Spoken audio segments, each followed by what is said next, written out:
Hello everyone, Carla's my name, and welcome to the Pursuit of Purpose podcast. I am so excited for this episode because it's hit a little home for me this time round, where I found my circumstances in what I'm experiencing in my journey right now is so aligned to this episode. So this one honestly means a lot to me because I get to fully embrace and surrender to what is.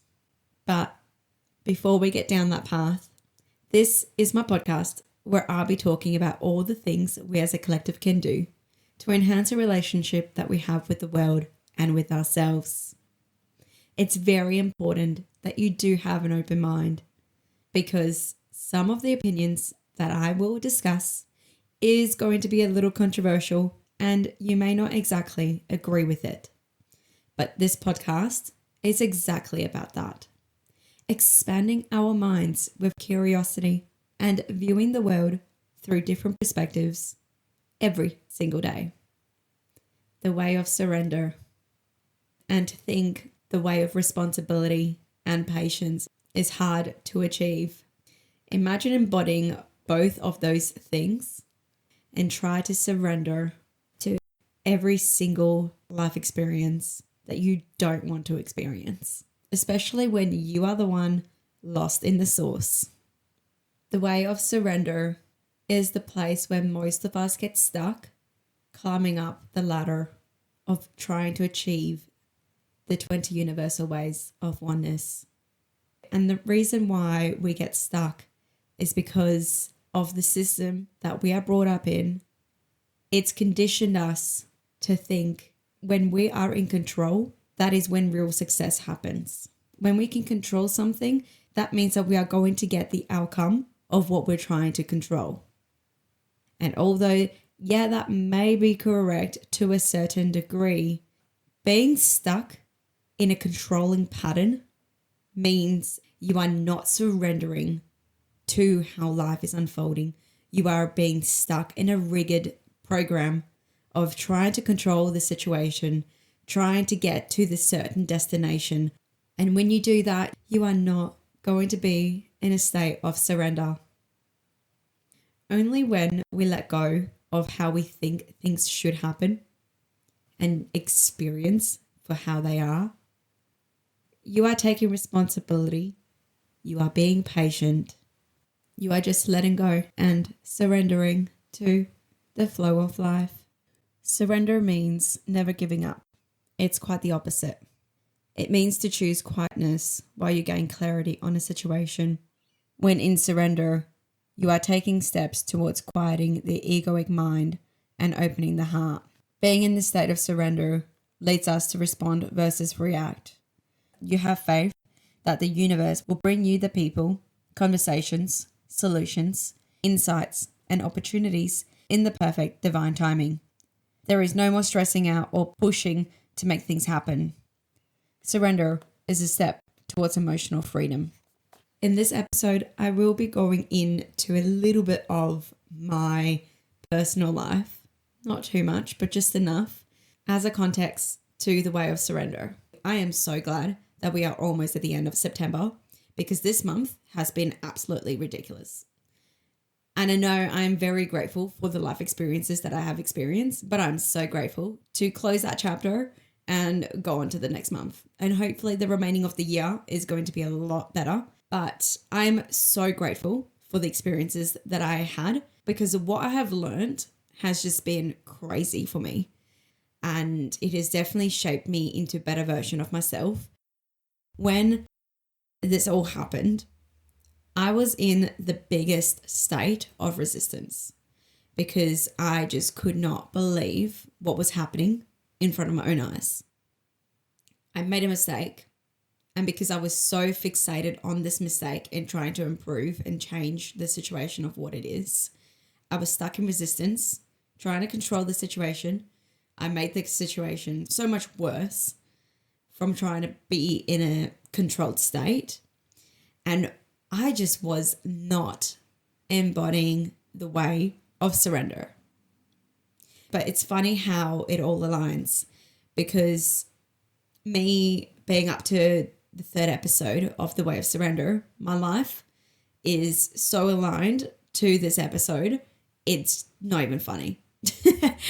I kind of feel like this is divine timing at its finest, because me explaining the way of surrender is fully ingraining the way of surrender into me and making me realize that when we are stuck in a state of control, we are not surrendering. And when you are not surrendering to the circumstance that you don't want to experience, you are not learning the lessons from the experience. You are still going to be stuck in an egoic delusion inside your head saying, oh, well, I don't, deserve to experience this, or whatever the stories is that you tell yourself as to why you want the situation to be any different. You are not going to be open to receive the lessons. And when we are stuck in resistance and not open to receiving the lessons are going to keep happening until we change them. That's when self-awareness comes in, because I got to look at the situation objectively and I noticed a pattern. And I was like, well, this sort of thing happened not so long ago, although it's a different experience, but it's the same emotion being activated.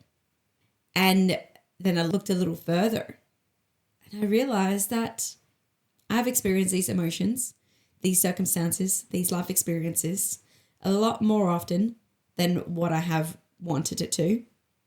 But it's funny because that's how life always works. If you are stuck in resistance, you are not learning the lesson. So the lesson is going to repeat itself in different experiences until you surrender to what you're experiencing, seeing what the lesson is, and evolving. And not until now, I have realized, shit, I'm doing this unconsciously. I didn't even realize that that is how I was presenting myself. But there was a pattern. If I didn't allow myself to meet myself where I'm at and look at things and say, okay, well, we fucked up here, Carla. What are we doing?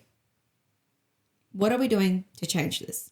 Because this has happened too often. What is the pattern? What is the lesson? Let's learn and let's evolve from it. But without self-awareness in those moments, you would have two avenues that you go down to. One, you beat yourself up for it. Consistently stay in that rut where you feel like shit, you put yourself down, you do all of these negative things because you feel like you have failed yourself and the people that was involved in the situation.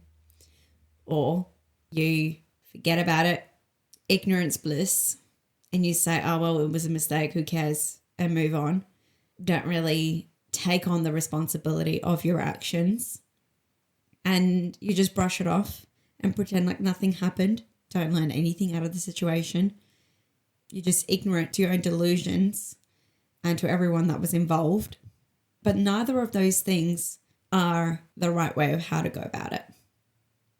And the way of surrender teaches you the right way. It teaches you to look at situations for what it is, allowing you to feel every emotion that is coming up, looking at it objectively. Don't resist it, feel it, because if you can look at it, you can heal from it. What you resist persists because it blocks your ability to flow out of the current scenario. Resistance comes from the ignorant belief that life happens to you instead of for you. Every life experience holds valuable lessons within it, no matter how uncomfortable that situation is. When you stop resisting and surrender, you gain the lesson that is meant for you and flow out of these particular circumstances. There's a lot of this toxic positivity that's going around. I myself had that at one point as well, where I wouldn't allow any negativity in my life, even my own thoughts. As soon as I heard someone say something or someone be like something or even just myself be negative, I would shut it down straight away and say, no, you're not welcome. And I would just change it to positivity, which sounds like the right thing to do. But that has a toxic pattern involved in it. Because if you aren't allowing yourself to experience the negative, you're just going to stay stuck in a fairy tale and you're never going to learn from experiences because you're just going to think, oh, well, it is what it is. Move on. That's it. I was talking to someone the other day and they came to me because they didn't really feel great about a situation that they were in. They felt ashamed, embarrassed, and just basically feeling like they were taking 10 steps backwards because something happened and they have to move back home. They can't afford to live by themselves because of the rental crisis that we're in. And they just really did not want to move back home because they're a grown adult. They've lived out of home for so many years. And it just kind of feels like, yeah, obviously taking 10 steps backwards, not being a independent adult as what they know themselves to be. So it's a bit of an ego thing involved as well. Yeah, so anyway, and they were just like, Carla, I don't know what to do. This is such a shitty situation. I don't want to move back home. I don't want to live with my parents. I want to have my own privacy. I want to do my own thing, not have to like maneuver their life around other people. And they're just going through it. They're just not loving it. But as they were telling me all of these things, and I couldn't help but do this. This is no way in hell me trying to enforce toxic positivity. But I couldn't help but think, wow, how grateful are you to be able to live back home with your parents, not having to worry about affording a roof over your head. How gracious is that where your parents allow you to move back home? And they kind of looked at me confused as to say that I was dismissing their feelings. That's not what I was doing. I was showing them how they can look at things in a brighter perspective. I'm not trying to change their perspective into toxic positivity, but if you surrender to situations, you are making the most of it. Because if you don't do that, they are going to dread every single moment of it for however many months it takes for them to get back onto their feet. They may even clash with their parents because they don't want to be there. Every single experience that unfolds from after that initial thought of, oh, I don't want to live there, is going to be massive influence of how their life is going to be with their parents. So instead of looking at it, oh, I'm taking 10 steps backwards, say, that's amazing. I get to spend another 4 months, hypothetically, with my parents, just being around them, being around my mum's unconditional love and support, home cooked meals, just a constant abundance of family around you. Because if they moved into their house with that perspective, they probably are going to be a lot more happier living there. There's not going to be as many clashes because you're going to be more happier. It feels like it's more of like a relief than a struggle. And that is exactly what you do to every other scenario that happens, that you don't exactly want it to end up this way, but you just surrender to it and you make the most out of it.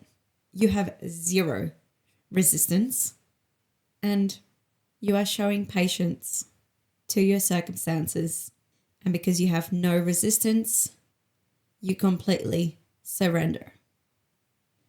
Don't pretend that negativity doesn't exist, because that is you trying to stay in control by enforcing toxic positivity, forcing you even further away from surrender.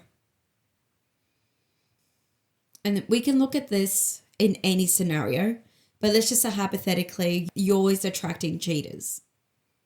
Is it just those circumstances activating the emotion of abandonment? Or have you experienced multiple people cheating on you, which is activating a core wound of abandonment, which abandonment is an unhealed trauma that you have experienced from your childhood? That is what we need to discover. Otherwise, you are going to recreate scenarios of something similar over and over for the rest of your life, because energy never dies. If you are carrying the emotional wound of abandonment is an energy frequency. If you are going to carry that for the rest of your life, you are going to attract situations where you are going to feel abandoned. Period.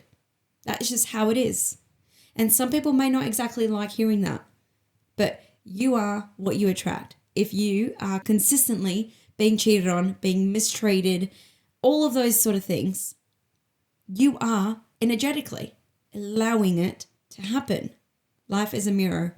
If you don't like what you're receiving, look at what you're giving. So again, energy never dies. Energy can only move from one state to the other. So if you look at an abandonment wound, you say, okay, well, how do I change this? Okay, we'll start with yourself. Stop abandoning yourself. If you say you're going to go to the gym, stop waking up late and saying, oh, no, that is you abandoning yourself, because you are not choosing yourself.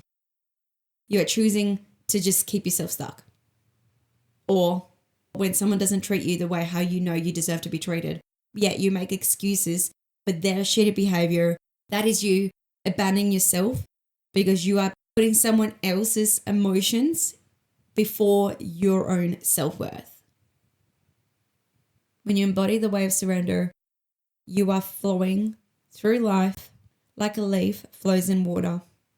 The leaf doesn't turn around and say, no, I don't want to flow here. Let's go somewhere else. You can't do that, because that's resisting. It doesn't do that. So why are you resisting the flow of your life? There is no going against the current. You are allowing life to be the way it is and moving into the direction it takes you. We are so conditioned to live in resistance and not become the flow of what we are. And that's how most of us get stuck. We can't move through life without experiencing pain. Avoiding pain is inevitable. But being stuck in toxic positivity and not allowing oneself to experience pain, to feel pain, is what is going to cause more pain. But suffering to our painful experiences is the inability to surrender to what is. When we look at pain, we think of something that we don't want to experience. But pain is so important. Because just as the universal Tao, the yin and the yang, to experience something positive, you need to experience the negative first. Vice versa. To know that you're feeling happiness, you need to experience the feeling of sadness. Because if you don't have sadness, you don't know what it feels to be happy. So to experience pain is the same, because when we experience pain, that is a cue from the universe to let go and surrender and let be of what is. When we are stuck in the resistance of not allowing of what is, you are going to stay stuck in that situation. You are not going to transmute the energy. You're not going to learn from the experience, and it's going to continuously happen over and over and over and over and over until you fucking learn the lesson. Only when I let go of a situation and how I think it should happen is when the gift of divine timing came in and everything started making more sense. I'm currently in a transitioning period from my past life to my new life. And no one talks about these sort of situations often enough because it's a weird space to be in, because you're no longer who you used to be, but you also don't know who you are. It's kind of, you're kind of like in a void, and you're trying to figure out little pieces of the puzzle. If you're experiencing something very similar to this right now, the way of surrender is exactly what you need to embody in this moment, because you don't know who you are anymore. You don't know where you're going. You're not comfortable in your life anymore because everything has changed. You are in different environments, but just because it feels uncomfortable doesn't mean it's negative. We need to stop associate the word uncomfortable with negativity, because uncomfortable is actually a positive thing if you look at it objectively, because you only grow when you are uncomfortable.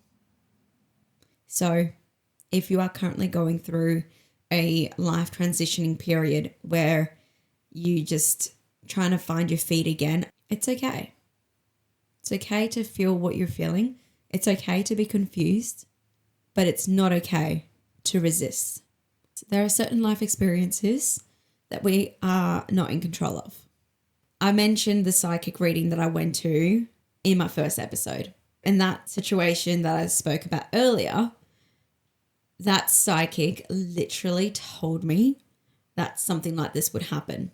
But obviously didn't give me the exact details, but she said, I have two options. I can either try and control the situation and do something and change the result, or I can do nothing. Either way, it's set in stone. What is going to happen is going to happen, and I have no control over it. She literally said that I need to surrender. I need to surrender to the outcome.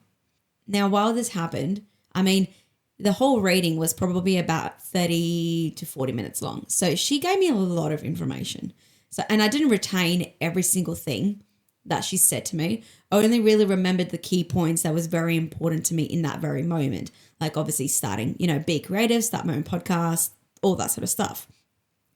So I didn't exactly pick up what she was saying in regards to this situation. And only until maybe a week after this all has unfolded, I was driving home from work and it just sort of clicked. And I was like, fuck. She told me that this was going to happen. And as it all started unfolding, everything that I was sort of experiencing, trying to control the situation, trying to change it, and then whatever I did, it just being a shitty situation altogether. She literally said that to me. She said, no matter what I do, I'm not going to change the outcome. And I haven't. I haven't been able to change it. And that is a prime example of divine timing. Everything you experience in this life is here for a reason. Like what she said. I can't change the outcome. So no matter what I did, it was set in stone for that to happen in this life experience, which is a massive key factor for my evolution and growth. I admit that it was amazing for how much I've learned from that experience, not just about the word itself, but internally within myself and the things that I need to work on, what I need to improve on. And she told me so many other things, which I'm still sort of processing through. And what also proves that divine timing is real. This was just some random that I met at a Sunday market in Bali, and she was doing readings, and I was like, whatever, it's fuck it. I haven't done one of these and I've always wanted to have a psychic reading done. Let's just see what it's all about, sort of thing. And the things that she was telling me, some of it was okay, yeah, bang on. And some of the shit that she was telling me, I was like, oh, I don't know. But the shit that she was telling me that I was like, oh, I don't know, was the shit that was happening right now. So everything that she told me from this whole year has happened. And some of it I don't even remember. I mean, some could say, oh, it's probably me manifesting it or, some shit like that. Whatever it is, it's happened. She told me this is going to happen and it has happened. And this isn't me just trying to make things fit.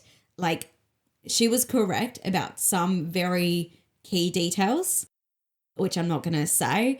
But yeah, anyway, divine timing. And I'm so grateful from the life lessons that I have learned from this. But did it suck? Of course it sucked. Did I not want to experience at one point? 100%. I was distraught. I was in agony. Every single part of my body was in resistance because I just could not articulate what was happening in front of me because it was like my whole world tipped upside down in a whole month, basically. So anyway, September, see you later. Bring on October. When we think of the word surrender, people ultimately think weakness. Because when you surrender, you are not controlling the situation anymore. And being out of control has also the influence of weakness. We all need to learn that is the complete opposite. When you surrender and you give your control, your power to the universe, whoever you want the higher person to be, it could be even yourself, doesn't have to be religious, it can be whatever. But you are letting go of control. You are surrendering to what is more powerful than holding onto a situation and forcing it to happen in a way that you think it should happen in. When you surrender, you gain power because you are letting go of the programs that are running in your head and you're able to sit back and just watch it unfold. And if you truly, truly want something to happen that is meant for you, you don't force it. Because if it's meant to happen for you, it will. Whether it's now or 20 years later down the track, it doesn't matter. If you have a goal and you desire to get there, it's going to happen. When you look at energy, you can transform it into one thing from another, but you cannot take energy away. When something bothers you, you are in an energy frequency of whatever is happening within yourself. And if you want to change that, you need to know, okay, well, I'm uncomfortable right now. Question it. Why am I uncomfortable? Because I don't want this to happen. I thought it was going to happen a different way. Okay. Well, why are you resisting it? Because what is happening is happening. You can't change that. And you never know. What could be happening is actually better than what you think may be happening. But you have a conditioned belief of that happening in that way. So you don't look at anything else positively because your positive is a certain way. Change your mind. Change your perspective. Because when you are stuck in a system, you are never going to be happy because nothing's going to happen the way how you want it to happen. And honestly, that's all you can do in this life. If you just allow things to be how they are and you just surrender to things and you don't let your mental programs control situations, you are probably going to be a lot more happier in your life anyways, because you're not always running in the back of your mind of being like, oh, this needs to be like this needs to do this, I need to do this, let's be like this. It's literally just being like just flow state. It's like in the movies, how you look at hippies and they're just like, yeah, man, life is all good and gravy and it just is what it is, man. Most of them are stoned off their fucking heads, but they are correct because they are just in a flow state of just letting life be.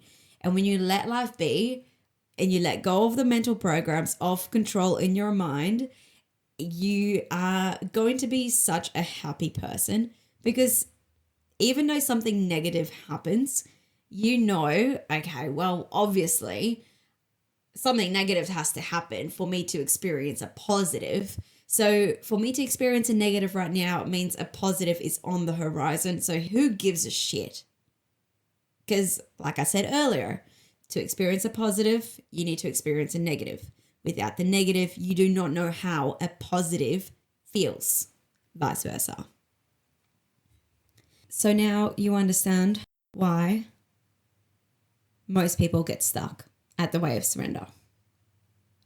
Because it is so damn hard, especially when you just don't want to experience what you're experiencing, when you think you need to be further in life, when shit just keeps happening after shit after shit. I get that. I really do.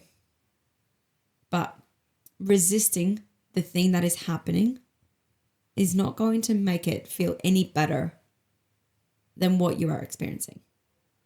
So you may as well just dive deep into the emotion, into the experience, and transmute it into something worthwhile.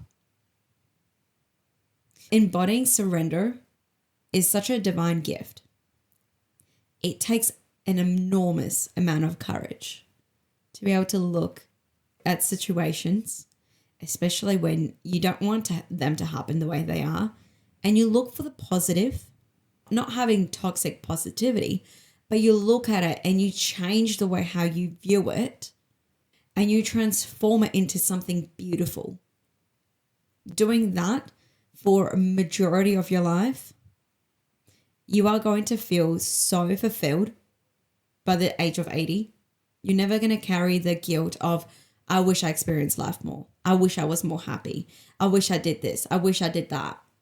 You're not going to have any of that because you made the most out of every single life experience that you had. Surrendering to life and the way how it unfolds takes an enormous amount of power. Allowing yourself to not take control over every situation takes courage. It's a very controversial thought, but it's the most truest form of surrender.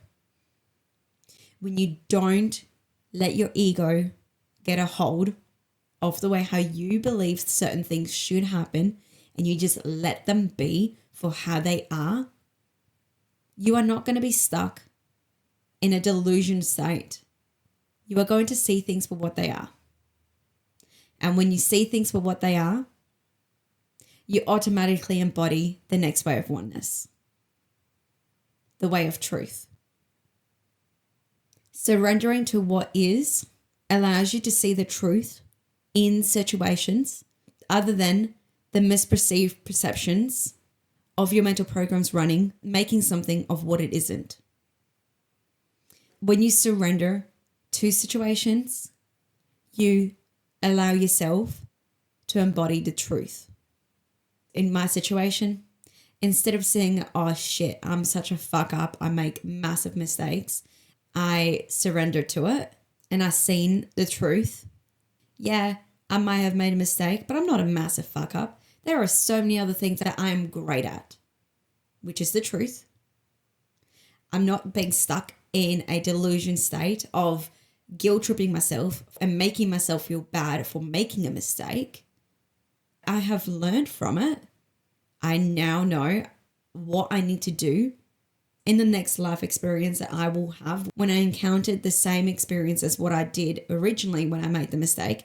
And I know now what to do to not make that mistake again.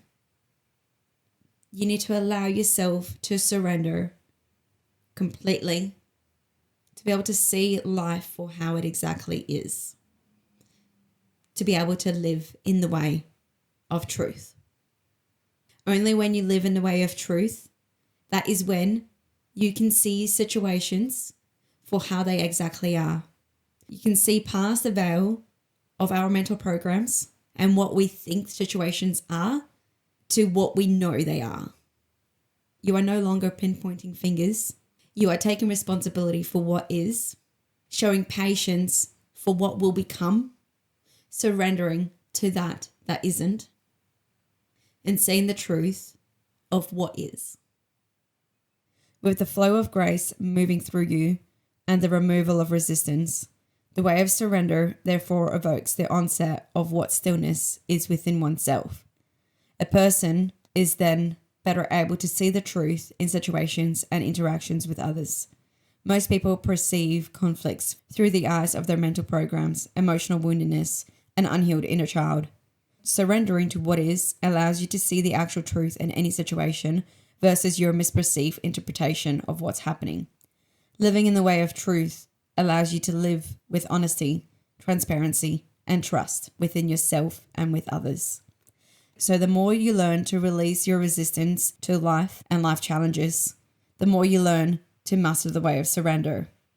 This opens you more and more over time to receive all the gifts that the universe has in store for you. And it strengthens your mental and emotional bodies, evolving them to be capable of living in the next way of oneness, the way of truth.